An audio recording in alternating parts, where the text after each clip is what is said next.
Welcome to episode 103 of Enhancing the Human Experience podcast.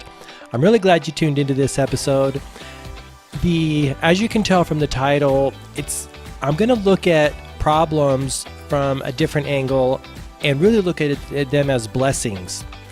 And when I say problems, I also mean challenges or things that you're struggling with at the moment. Because if you're struggling with something, most likely other people are struggling with it as well.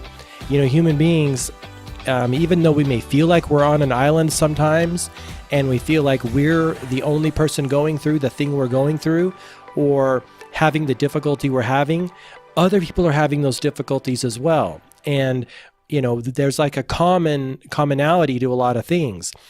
And the reason that this episode came up for me and that I wanted to share this idea of looking at problems and challenges as ultimate super blessings, which is what I believe they really are, is that there's a tendency, and I fall into this, pitfall kind of often myself, when I think that, well, there's nothing else to be done in the world, or everything that needs to be done is being done or has been done.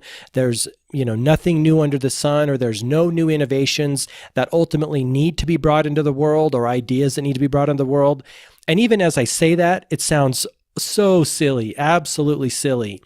But because we're focused, all of our senses are focused on what is, and the structures and the systems that are in place and the organizational nature of the world, we're focused on that. We think that it has been done. It's easy to think that, right? Do you ever find yourself thinking that, right?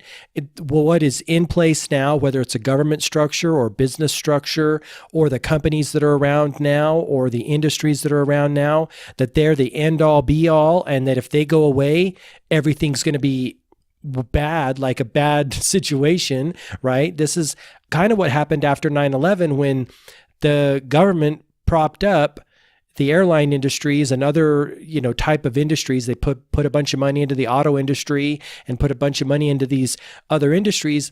In a sense, that's really crazy, right? That's really crazy, because if those industries were strong and viable and had, been, solving the problems that people needed in the right way, that wouldn't have needed to be done, right? Some companies and some sectors didn't take that money. They didn't want it. They didn't need it.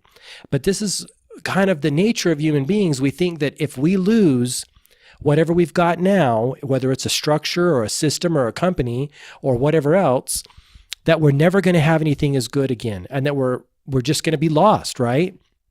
And that's so silly and so crazy. And I think that once we transcend it and get past that thinking and realize that there's an infinite stream of new ideas and innovations and inventions to level up our experience as human beings, whether it's in, industrial or agriculture or technological, any type of industry that we have, there's new ideas and inventions always coming down the line that will better that industry and advance it and make, changes and enhance the industry and also our lives in general. And so one of the ideas that I'm thinking about these last couple of weeks or months is this notion that we get so fixed on where we're at and what we've got and the industries that we are familiar with and the businesses that are familiar with in the world, and we get blocked off and we close ourselves off to those new innovations and new ideas that are always coming down the line and that are always coming through people just like you, just like me, just like other people in the world, right? Innovators and inventors and creators, which we all are.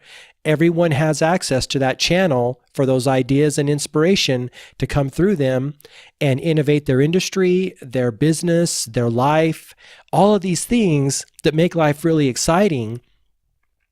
And like I'm talking about here, the problems that we have, the challenges that we have are the gateway to the innovations and the solutions that we want to. And so we can't, put our heads in the sand or wish we didn't have problems or wish we didn't have challenges, Because if we didn't have challenges, if we didn't have things we're trying to overcome and improve in our lives, there'd be no room for an improvement. There'd be no need for a solution or no need for an innovation, right? A change. And so that's one of the things that I try to do a lot in my own life and my own business ventures is be really grateful for the seemingly challenging situations or when things don't seem to be working out the way that I thought they'd work out or that I want them to work out, right? Which all of life is like that. You try something and it maybe doesn't work. You try it again, doesn't work. Try it again, maybe you get a little better. Maybe you get a better result. Keep trying and you keep refining the way you're approaching it and the way you're working with it.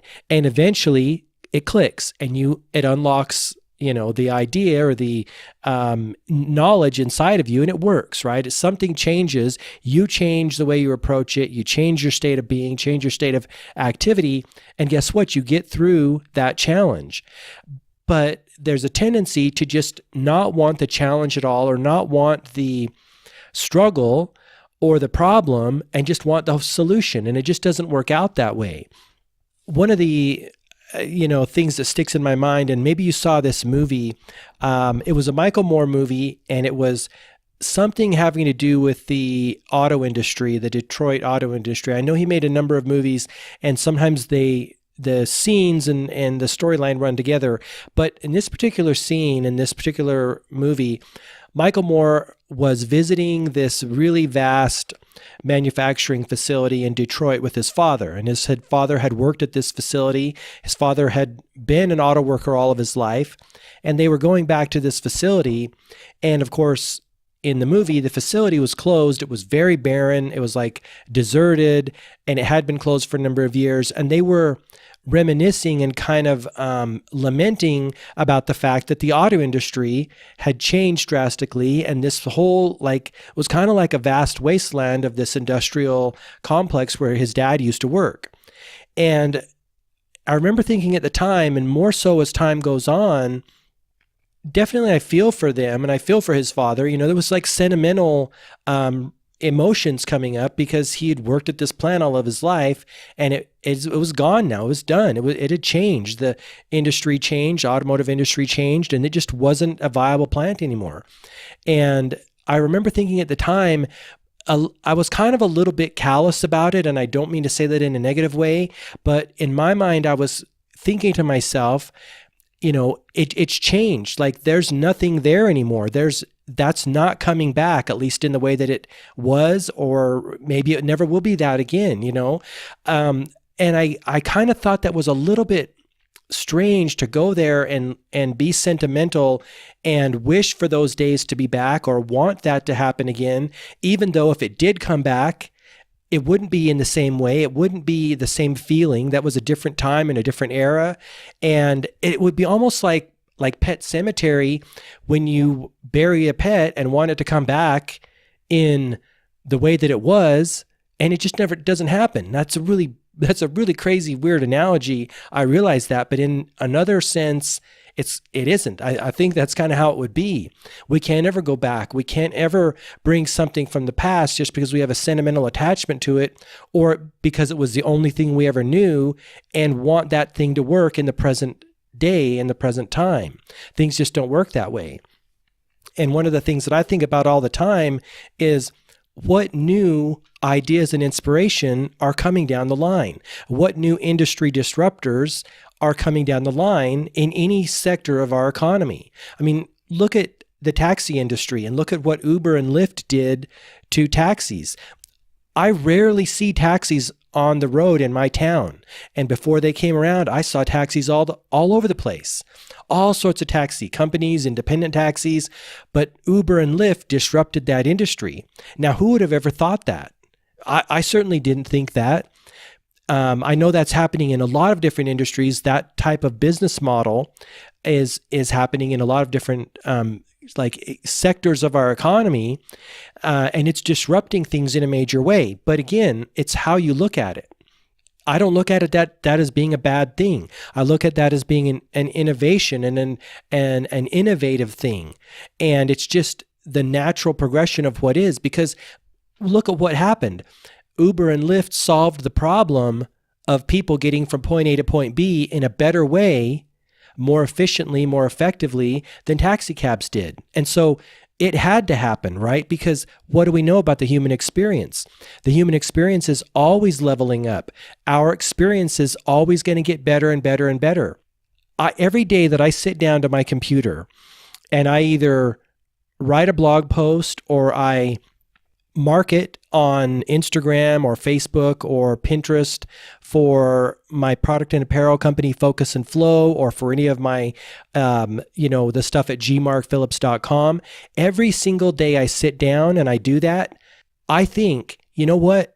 100 years ago, I could be working as a logger, working in a coal mine, doing really hard manual labor every day, all day. And that would be tough. That would be a tough life to have, right? I think about that every time when I sit down to my computer. And we're really fortunate now, right?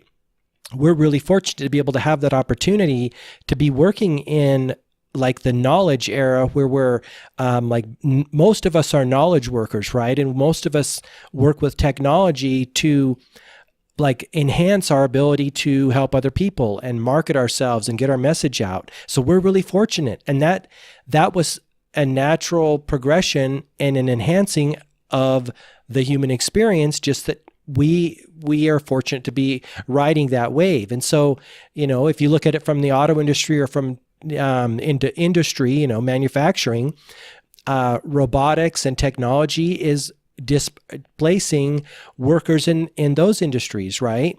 And you got to ask yourself, is that a bad thing or is that a good thing? Well, it's a good thing in the sense that if you used to lift heavy stuff and bolt it to heavy machinery and, break your body down over the course of your working life, that's a good thing if you know how to work the machinery that now does that for you, right? And so it's a positive thing in that aspect. But this is one thing that human beings do, is we have a tendency to cling to what we know, even if that's not as good as what we could embrace, right? That's moving forward, the innovations and the inventions, even if it's not beneficial, or even if we're living in the past, or even if we're, we have an opportunity to have a better life experience, we still want to hold on to what we know.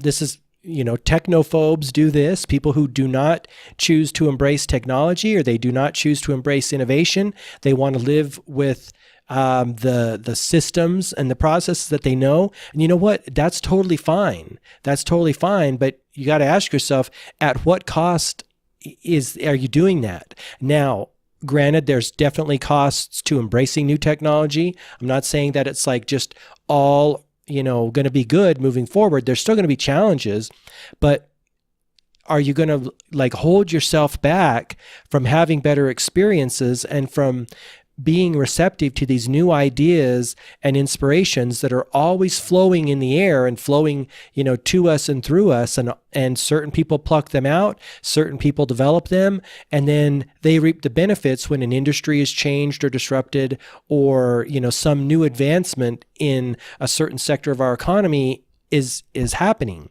I guess the gist of the story is this: everything can advance and can improve, and everything will advance and improve. And it's just a question of, are you going to be the one that's going to be a receptor, or going to be receptive to the idea that makes that happen? And we can't be receptive if we're lamenting how bad things are now, or how much my industry's changed, or how challenging I have it right now. We can't be receptive when we're in that mindset, because that's just blocking us off from the idea that we'll innovate and make it better, right? We can't feel bad about what we've lost and also be open to a new idea to create a better situation or a better experience for ourselves. So I guess that's what I challenge you in this episode. And the thing that I try to do often in my own life is think, be aware of where your mind is. Are you living in the past and wanting things to be different? Or are you looking forward to opportunities and ways to make, your experience better and your customers experience better, your family and friends experience better, help them solve their problems, right? I think about Zig Ziglar's famous phrase all the time in my own work, that when you help people solve their problems and you help them get what they want, you'll get everything that you want. That phrase is evergreen, and it is eternal, because people are always going to have problems and they're always going to want to have help solving those problems. And so you and we're always going to have a job, right? We're always going to have a purpose, and we just have to solve the right problems for the right people in the right way, and they prosper and we prosper and we have purpose and meaning in our life. And it's just this, when you really look at the system and the way this life is designed, it's really a grand it's a grand design. It's a divine design. And we just have to pull back sometimes and see the forest and not just focus on the trees, and see the grand, bigger scheme of things, and the fact that it's like this closed ecosystem, problems and solutions that are all floating around together. And whatever we're focusing on, the problem or the solution is how our life's going to either stay the same or get worse or improve and get better. And we just have to, choose where we want to look and how we want to look at the world, and look for the opportunities and say, you know what, this is a problem. Maybe I'm having this problem. Other people are having this problem. I'm going to solve it for me. I'm going to solve it for them. We all level up our experience together. And then, of course, there's a new level and another level and another level. But I guess the idea is just to focus on the opportunities that await us and the innovations that are still coming down the line, the ideas, because I tell you something, if I were a betting man, I would guarantee that there's going to be another disruption in even in the taxi industry, even in the Uber Lyft industry, right? Airbnb did it in with the hotel and place to stay, right, industry. There's going to always be new disruptions, because whatever is right now, it's not going to stay. Things are always in change, right? We live in a universe that is always in flux, and that flux is always leveling up and up and up. So that's what I offer to you in this episode of the podcast, and something I think about all the time. And I've been thinking about this recently, the last few days. Where are you focusing on, the problem or solution, on what you've lost or industry's changed, or on the opportunities that await you in your specific industry to help people solve their problems better, to help your customers solve problems, to help people have a better experience? That's really all it's about, right? Finding ways to help people have a better experience. So that's the episode of the podcast. I really do appreciate you listening. If you haven't checked out Focus and Flow, you can do that at focusandflow.co. There's all sorts of products and apparel there to help you get more of what you want in life, to help you remember that you're a conscious creator, that you have the God force flowing through you, that you have the ability to focus anything you want into being. One of the ideas that Focus and Flow is built upon, it's kind of an amalgamate of a lot of different ideas from metaphysical people, from New Thought movement folks, even people like Tony Robbins, right? Tony Robbins said that where you focus, energy flows. And whatever seed, you're focusing on, whatever thought seed, just like I was talking about in the episode of the podcast here, if you're focusing on what you lost and the problems that you have, they're going to grow those problems. But if you're focusing on what is awaiting you, right, a solution-based mindset or a solution-oriented mindset, that's going to grow in your consciousness. And so Focus and Flow is all about helping you free yourself from the bondage of those ideas and the prison that we live in sometimes that keeps us stuck, right? In things that aren't working, in situations that we don't like, in circumstances that aren't agreeable to us. Focus and Flow is about breaking those chains and using that divine energy, that God force, that imagination within us, which Neville Goddard called God within us, to create the experiences we want to have in life. Again, human beings aren't doing anything. Human beings are just living that experience, right? We harness the flow and we direct it to certain ideas, and then those ideas grow. And so that takes all the pressure off you and I. because that way we don't have to worry whether we think we're enough or whether we're good enough or whether we can do it or whether we had, some things happen to us in childhood that we carry into our adult life and we feel less than, and that takes all that away, right? That removes all of our not enoughness, because you're not doing it. I'm not doing it. That force, the God force that flows through us is doing it. We're just the channel. We're just the decider to decide what we want to grow and what we want to focus on and what we want to expand into our experience. So products and apparel, all to help you do that more effectively, to remind you that you're a focuser, that you can focus anything into being. Abraham Hicks talks about it. So check it out at focusandflow.co. Sign up for the mailing list. Lots of good things coming down the line there. And follow on Facebook, Instagram, or Pinterest. All right, that's the podcast. I really do appreciate you tuning in this week. Until next time, have an awesome week. I hope you're focusing on things that are making you feel good, innovations, opportunities that await you in your industry, and I will do the same. Thanks so much. Until next time, all the best, health, wealth, and success. Bye-bye.